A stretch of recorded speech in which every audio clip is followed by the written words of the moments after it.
So the Trump administration released an executive order yesterday on elections, and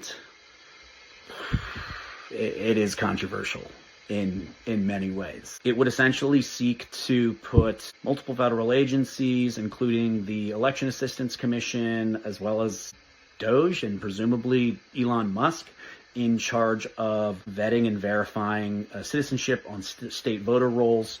It would require the EAC to change the voter registration forms to that they send to voters to essentially require what the administration calls documentary proof of U.S. citizenship, which they define as things like U.S. passport, military IDs, real IDs, certain federal and state and local identifications that clearly state that you are a citizen. If you know anything about this issue, you know that there is vanishingly rare instances of non-citizen voting in American elections, and that has been really validated through multiple investigations, studies, post-election audits of actual elections. It's a tiny fraction of people who are even registered to vote. Even smaller numbers actually vote.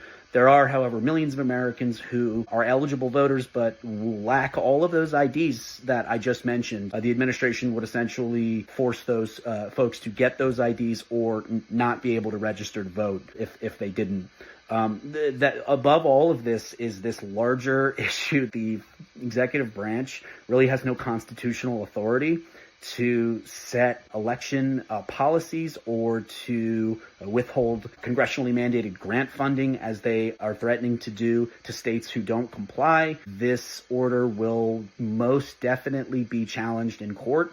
A lot of folks that I talked to said that a lot of these things are very clearly outside the scope of the executive branch's authority, but this is something that is going to be playing out in court for sure over the next few years.